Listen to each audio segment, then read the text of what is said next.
국내 반려동물 양육 인구가 1500만 시대에 도래한 만큼 개나 고양이를 가족처럼 여기는 사람들이 많아졌습니다. 하지만 우리나라에서는 오래전부터 개를 가축으로 여겨 소나 돼지처럼 식용해 왔습니다. 그리고 이제 시대가 변하면서 개 식용을 금지해야 한다는 목소리가 전 세계적으로 커지고 있습니다. 오늘은 저와 함께 개 식용 문화에 대해 알아보겠습니다. 개는 약 4만 년 전 인류가 수렵과 채집으로 살아갈 무렵부터 최초로 길들인 가축이라고 알려졌습니다.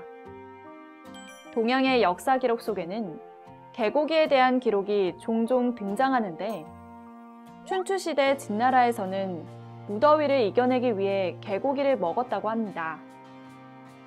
또 스페인 침략 이전의 멕시코, 사하라 이남의 아프리카 일부 부족 등에서 식용했습니다. 현재까지 개고기를 먹는 것으로 알려진 국가는 개고기 최대 소비 국가로 알려진 중국, 그리고 우리나라, 필리핀, 베트남이 있습니다. 개를 오래전부터 식용해온 이유는 여러 가지가 있는데 개는 상대적으로 좁은 공간에서 자랄 수 있고 잡식이기 때문에 키우기가 수월했죠. 또 상대적으로 소나 돼지에 비해 값싸게 먹을 수 있었고 영양분도 풍부한 음식으로 여겨졌습니다.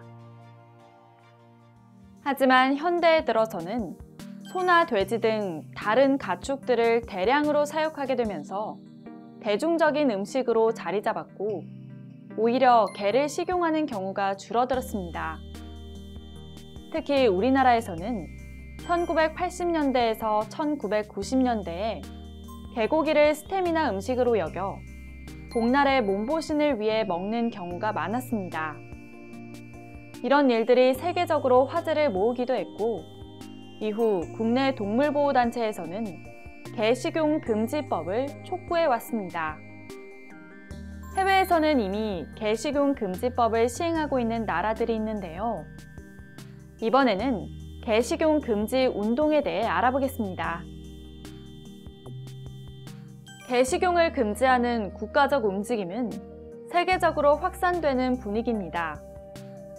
대만에서는 지난 2017년 아시아 최초로 개와 고양이를 식용 목적으로 도살하는 것과 식용 자체를 금지하는 동물보호법 개정안을 승인했습니다. 이에 따라 개나 고양이를 먹기 위해 도살하는 사람뿐만 아니라 먹는 사람도 처벌 대상이 됐는데요. 이를 위반하면 벌금형이나 징역형에 처해지며 이름과 얼굴도 대중에게 공개됩니다. 그리고 미국 내에서도 지난 2018년 개와 고양이를 식용 목적으로 도살하거나 거래하고 수입과 수출을 금지하는 법안을 통과시켰습니다.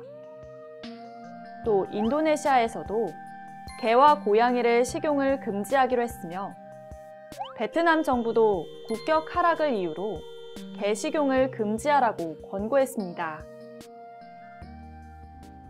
그러나 우리나라에서는 아직까지 개 식용에 대한 찬반 논란이 이어지고 있습니다.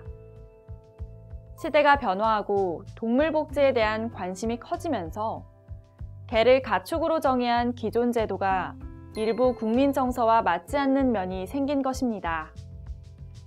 하지만 개 식용으로 생업을 유지하고 있는 관련 종사자에 대한 생계 대책도 필요한 만큼 합의점이 필요해 보입니다. 그럼 저는 다음 시간에 찾아오도록 하겠습니다.